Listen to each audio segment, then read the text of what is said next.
Dear students, being a part of our electronic system design, today we will go on to start the design of linear power supply.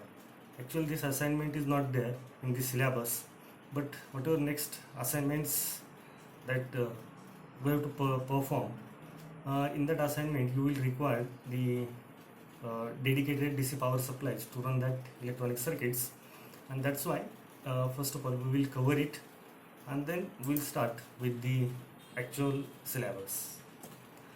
So the objective of this presentation is the block diagram of linear regulated DC power supplies, then what is linear unregulated DC power supply, why there is need to regulate the DC power supply or how to regulate it, then the important term, that is percentage load and line regulations, which are related to this power supplies, then with the rectifiers, which you almost are familiar, that is Hapio rectifier and its analysis. Similarly, Filio rectifier with its analysis, then the filter circuit to remove the ripples, or we can say to smoothen out the DC voltage, then filter capacitance calculation, how to decide the capacitance of that filter capacitor, and at the end we will see how to design a linear unregulated DC power supply. The regulated power supply we will go on to cover up in the next presentation. So first of all we'll see what is the block diagram, or what is exactly mean by unregulated DC power supply and regulated DC power supply. So through this block diagram I tried to show you, I highlighted over here the partial part of that design is unregulated DC power supply and remaining one is regulated one. So whenever we will going to implement all these blocks, then finally the DC power supply will be a regulated DC power supply, is it? So almost in all electronic devices and circuit which require some form of DC power source for their operation, either from a battery or solar cells or mains power supply, is it? Since at our homes and workshops we have a convenient, reliable and economical source of electrical power, it makes sense to use the domestic mains AC supply to design and develop the DC power supplies for our circuits. So however, the mains AC supply, it is a lot higher. Yeah, usually its level is between 220 volt RMS to 250 volt RMS, which is much and the required DC voltage is somewhat very low, just like a 5 volt DC. So we can't use that AC supply, or we can directly cannot directly rectify that AC supply. What are the we can say the requirements, or why we can't use that AC supply directly for the rectification purpose? That things we will going to discuss later on. So the process of converting this higher AC voltage into much smaller DC voltage, that is required DC voltage, is called a rectification. So as per this block diagram, I tried to show this first block as a AC mains, that is our main supply source available, that is 230 volt. Generally we are considering it, but it lies in between 220 to 250 volt. Then there is a need of step down transformer, then diode rectifier, then filter. So this much part of this design, it will be unregulated DC power supply. Why it is unregulated, that we will discuss in the next slides. Later on, that unregulated DC, it is to be converted into regulated DC by using the voltage regulators that you already studied during your second year course, like 78 series, 79 series, LM317, LM337, etc. Is it? So all that are the voltage regulators, 3-terminal IC voltage regulators, and using that we can regulate the DC voltage over here, that is supplied to the load, right? Now the important term while studying these unregulated as well as regulated DC linear power supplies are the percentage load regulation. So generally you might be familiar with this term, what is mean by percentage LR, which is equals to voltage at no load condition minus voltage at full load condition divided by voltage at full load condition into 100. So that will give you percentage LR. Now see, I will try to fastly cover these terms over here only. Suppose there is somewhat DC power supply, a DC source is there to which some load is connected. That load may be a resistive or that may be like an inductive load, just like a motor. Right? Whenever that load will be going to consume the current, that means whenever that load will be operated, we are supplying a power to that load, is it? This IL. If that load changes, that means its IL will be going to change. According to change in that IL, if that load voltage gets changed, it do not remains constant. That means the voltage across that load, if it do not remains constant with the variation in load current, if there is variation in load voltage, then it is known as a unregulated DC power supply. Expected is what? Whatever may be the value of that load current, the voltage supplied to this load by this power supply, it should remain constant. But in case of unregulated power supply, it do not happens. In case of unregulated DC power supply, by change in IL, that VL also gets somewhat changed.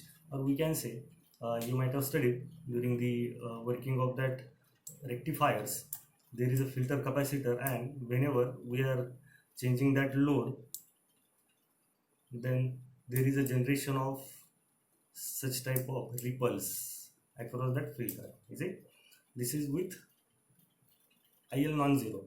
Right now, whenever IL will be 0, then you will have a straight line like this. Then that power supply, we are calling it as a constant DC power supply. But by connecting the load, the ripple gets generated. That means the capacitor gets charged and discharged. And the discharging of this capacitor, it depends on how much value of IL that load is consuming from the source. If IL is more, then that capacitor will get more discharge like this. That means the peak to peak ripple, it will get increase. It will be like this. So here I taken three conditions. This first one, this is for IL equals to 0, no load is connected. Then second condition, that IL is somewhat low, and over here that IL is somewhat high. So see, for all these three conditions, if you try to find out the average voltage means what? If you have connected a DMM over here for the voltage measurement across this load, a digital multimeter is connected, which is placed on DC. So what that DMM will be want to read? It will be want to read the average value of applied voltage to it. So the average value of first case, that is a straight line, it will remain as it is. For example, if it is of 10 volt, whenever that IL was 0, right? No load was connected, then in that case, if the value of that VL is 10. In second case, whenever non-zero IL is there, somewhat load is connected, then average value measured by that DMM, it will be surely less than that of this 10. It will become like, we can say 9 volts.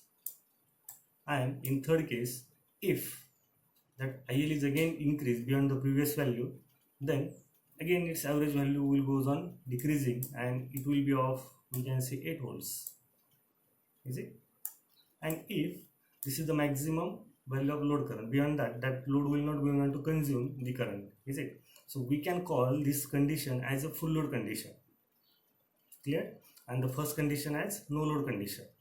So see, if you try to find out this percentage LR over here, then you will have voltage at no load, that is 10, minus voltage at full load, that is 8, is it? Last condition, divided by again 8. So the value will be non-zero. But expected is what? In regulated power supplies, what happens? Already I told, even if there is variation in IL, the load voltage will be going to remain constant. There is no change in load voltage. Means whatever may be the value of IL, you will have a straight line. Expected is a straight line. And again, if you have connected DMM, then the DMM will go on to read the value as a 10 volt continuously. It will not be dependent on what? IL, is it? Then such type of power supplies are known as a regulated power supplies. Clear? So see, in case of regulated power supplies, if you try to find out again this term, that is percentage LR, then voltage at no load and voltage at full load, both terms are same, that is 10 minus 10, so it will be of 0.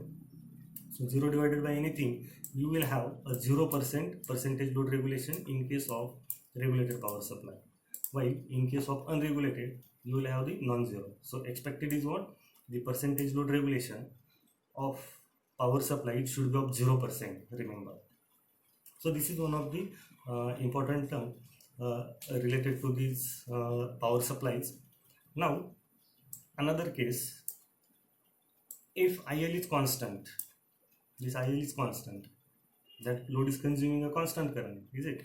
But if there is variation in the input power supply, that is AC mains, that's why I taken that example, it varies from 220 volt to 250 volts, is it? So whenever that power supply will be of 220 volts over here, then the output of this regulated power supply, it may be 9 volts if it is unregulated. Whenever it will goes to 230, then the output of this power supply may become again 10 volts. That means by increasing the input, output also gets increased, and vice versa. Similarly, if it is of 250, again what we can say, the output may become like a 12 volt or 11 volt, whatever it may be, is it? So see what is happening in this case. If it is unregulated power supply, by variation in input source, that is AC RMS voltage, there is variation in output voltage, even if IL is constant, is it? So this should not be happen with regulated power supplies, is it? That means even if there is variation in input supply voltage, the output should remain constant as 10 volts, as per our previous example, right? There should not be variation. Again, see, you will observe that percentage LR again, that is percentage line regulation, that is nothing but delta VO by delta V in, change in output voltage with respect to change in input, into 100, because we are calculating percentage, is it? So in case of unregulated power supply, there will be delta VO. Delta VO is how much? In this case it is of 3 volt, 12 minus 9, right? Now divided by delta V in, it is again 250 minus 220, that is 30 volts. So you will have non-zero percentage line regulation if it is unregulated power supply, is it? But if it is regulated, already I told, the output will remain constant. It will not be dependent on variation in input supply voltage. Then in that case, how much will be delta VO? It will remain 0. Again, for regulated power supply, the percentage line regulation will be of 0%, remember. So these things you will require forever, being an electronic engineer, remember, right?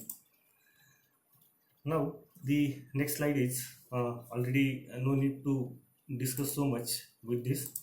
Already you analyze this unregulated power supply. Simply a single diode is there, which is powered by a simple transformer, step down transformer, and this is the input. Obtain output voltage of half wave rectifier is like this. During negative half, that diode will remain off, and that's why the output voltage will remain 0. After filtration, you will have such type of output, is it? Already I told, if IL is 0, then in that case you will have a straight line. But if IL is non-zero, that means if load is connected, then there will be somewhat discharge of capacitor. During whenever that rectifier output goes to 0, then during this time period the load is powered by the energy stored by capacitor if it is connected across that RL like this. Then in that case what will happen? The load will going to consume the current from stored energy by capacitor like this. And whenever rectifier output is non-zero, that means whenever it will be over here, then in that case capacitor will get charged up as well as load will get power, right? And that's why during that time period there will be a discharge of capacitor if load is there, right? And the discharge of capacitor, already I told, that will depend on the value of load, that means value of IL. If it is more, IL is more, then there will be more discharge, and then the average value will get again decrease. That's why we are calling it as an unregulated DC power supply. Okay, so during the analysis, what we see, the diode, whenever it remains off, how much is the reverse voltage applied to it? That is nothing but negative peak voltage, this one, is it? During this time, during negative half cycle, diode remains off. That's why how much negative reverse voltage that diode have to sustain, that is nothing but minus Vp, and that's why it is written as Vs max, or just you can see it is minus of Vp. Then the ripple factor during the analysis of this half-wave rectifier, we observe it is 121% or 1.21. Then the efficiency of this half-wave rectifier, it is only 40.6%, that is eta max, right? Then the average load current, that is ILDC, this equation you might have derived, that is Im by pi, and average load voltage, sorry I forget to edit it over here, this is nothing but VLDC, not ILDC. Then the average load voltage at VLDC equals to Vm by pi, is it? So you have to remember these formulas also. Then we seen about the Fourier rectifier again. In Fourier rectifier, during both half cycle, one by one the diode will conduct and load will get powered, and that's why you will observe, or it is just logically you can check the time period to get the discharge of capacitor, it is very small, is it? Because during each half cycle that rectifier is powering the load as well as if capacitor is connected across to it, is it? And that's why discharge of capacitor will be less. Or here we can say the peak to peak ripple of that Fourier rectifier, it will be somewhat less as compared to half wave, but still again it is unregulated, remember, because somewhat discharge will be going to take place, and that will depend on again the value of that IL or value of load resistance. Again the peak reverse voltage rating, it is of twice Vs max. Then you will observe the ripple factor, it is 0.48 only. In case of previous it was 1.21. So here that ripple factor gets improved by using Fourier rectifier, and this is the advantage. Then the efficiency, it is also gets improved. In previous case it was only 40.1%, now it gets doubled to 81.2. Similarly average value of load current, it is also gets double, that is twice Im by pi. In previous case, that is for half-wave rectifier, it was only Im by pi, and VLDC it also gets double, that is twice Vm by pi. So that is the feature, or we can say the advantages of Fourier rectifier with half-wave. Now the filter circuit already I told why there is need of that capacitor. See, this is nothing but peak to peak ripple, is it? Whenever that load will be going to consume the current, there will be somewhat discharge of capacitor. The level of discharging of that capacitor, that means over here, again that will depend on the value of IL. More and more IL, then there will be more and more peak to peak ripple. So to smooth it, to minimize that ripple, we can go for higher value of capacitor in terms of its capacitance. Okay, so how it is to be calculated, that we will discuss in the next slide. So for Fourier rectifier, how much is the V ripple? It is I load divided by twice of Fc, while in case of half wave it is I load divided by only Fc. See, in this case the frequencies of 100 Hz for Fourier rectifier, if you try to find out the frequency of pulsating DC, it gets twice as compared to half wave, right? And that's why, as it is at denominator side, this term twice of Fc, and over here it is only Fc. So you can easily analyze the ripple of Fourier rectifier is less as compared to half wave rectifier. Now how to calculate the value of that capacitor? So you will observe over here, these are the generalized terms, you can recall it. The charge in coulombs, it is written as C into V, that is capacitance in farad into applied voltage.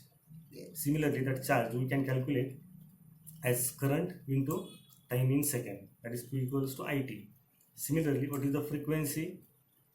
That frequency is nothing but the reciprocal of time period, and therefore you can write I into T equals to C into V, because these two terms are related to charge, which is in coulombs, right? So C equals to I into T divided by V. This is the first equation that you can easily derive, right? So the over here, that you can determine again that capacitance required, that is dependent on the value of I, as well as that delta T That means it will be dependent on is it half wave rectifier or full wave rectifier. Right now, in case of full wave rectifier, this delta t is small, but in case of half wave rectifier, it is somewhat large. And this is nothing but the delta v, that is peak to peak ripple, is it? So see here, I written delta t, that is 1 by f. Example, the time period of 50 Hz waveform, it is of 0.02 seconds. And therefore, at the end, you can derive that C equals to I divided by delta f into f, delta v into f, is it? So remember this equation to calculate the value of that capacitor. So the filter circuit now, how it is designed, there is a 70% factor. This is just considerations, not a standard one, right? So you will observe, just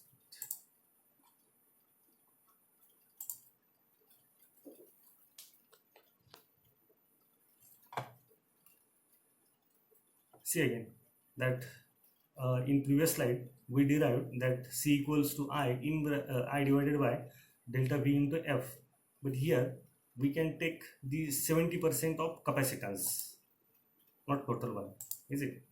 So just take the multiplier as a 0.7.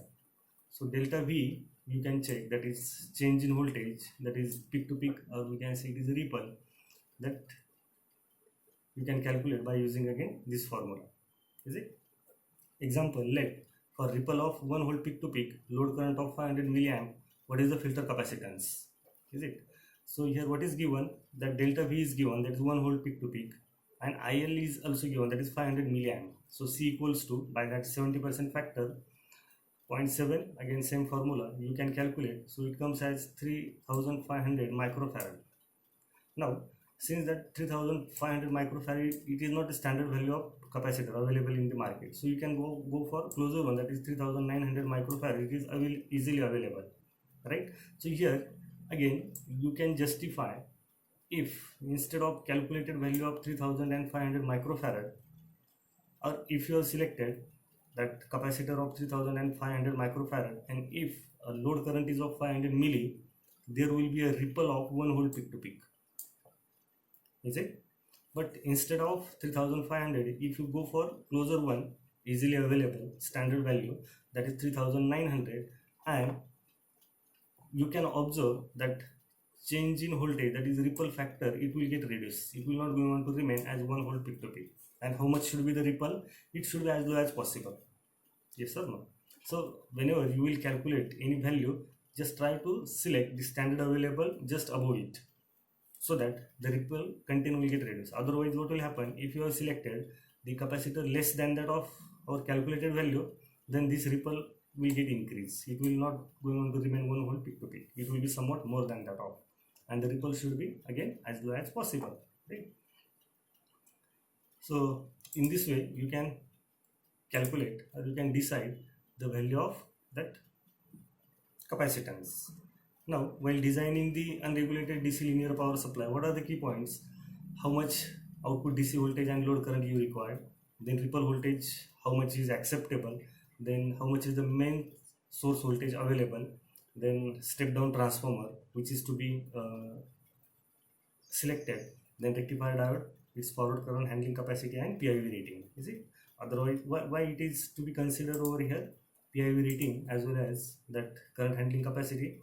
Because if the forward current handling capacity of selected diode is less than that of the load current, that load will try to consume the more and more current, then in that case the diode will get damaged because of overcurrent, is it? Similarly, why we should worry about this PIV rating? Because already I told, during one half cycle, in all cases, whatever it may be, either fully or half wave rectifier, during one half cycle, either one diode or two diodes combinedly are remaining reverse bias condition, while remaining one or two, it is in conduction, is it? So in that case, that diode have to sustain that reverse applied voltage, and that how much it can sustain, it is given in the data sheet as its PIV rating. That also we will discuss over here, right? So design an unregulated DC power supply for VLDC equals to, here I taken that problem statement as 15 volt DC, and ripple voltage acceptable is 1 volt peak to peak. and for the load current requirement of 1 ampere, which is operated from our main supply, that is 230 volt RMS and 50 Hz. So how the transformer is selected? So these are the generalized equations that you have to remember. That is VLDC equals to, here we will going to select the fully rectifier. That's why VLDC equals to twice Vm by pi. Is it? Now VLDC it is mentioned. My requirement is of 15 volt. And that's why I can calculate by using this formula the required Vm, input of rectifier. Is it? That is nothing but in terms of Vm. And again that Vm equals to, by using the same formula, Vrms equals to Vm by root 2. So from that you will get Vm equals to almost, it is of 325 volt DC if I do not selected the transformer. See, without step down transformer, what I done, we will try to rectify this 230 volt RMS directly right now. So how much will be the VLDC available? Then in that case the available DC will be of 325, which is very large. How much we require? We require only 15 volt. Is it? And that's why what I have to highlight over here, why we are going for step down transformer. Is it? Because the required VLDC is very small. If we directly rectify that AC supply 230 volt RMS, then we will have that DC voltage available as 325, which is very high, and therefore there is a need of step down transformer as a input to rectifier. Now as VLDC is 15 volt, now see, whenever as we are considering a fully rectifier, we know at a time two diodes will be in conduction and there will be somewhat voltage drop across each diode. And that drop, if it is of silicon diode, that drop generally we are considering it as a 0.7 volt, and that's why the total drop will be 1.4. So you have to add that drop in the required voltage and accordingly select the input, so that at the end practically this 1.4 will get subtract and you will have your required DC voltage. Is it? So here that VLDC we will going to consider for designing purpose as a 16.4. Are you getting how you got this 16.4? Required one is 15 volt, and in actual practice, whenever the diodes will be in conduction, two diodes in fully rectifier or bridge rectifier here, fully rectifier with bridge. So two diodes will be in conduction. That's why there will be a drop of 1.4, 0.7 plus 0.7. Is it? So practically, whenever you will obtain the output, it will not be 16.4. It will be how much? 16.4 minus voltage drop, and that is 15. That is the required. Is it? So from that you can calculate again for 16.4 how much should be the value of Vm. This is VLDC, which is equal to twice Vm by pi for fully rectified. From that you can calculate the value of Vm. So it comes as 25.76 volts. From that you will get RMS value. This is 18.20 volt RMS. That means this should be your AC input to the rectifier instead of this 230. Is it? If 230 is the input of rectifier directly without step down, then you will have the DC voltage of 325. Our requirement is only 15 volt, and that's why the AC input it should be of, as per calculation, 18.20 volt RMS. See here, I written secondary voltage of transformer, that is AC input of rectifier, right?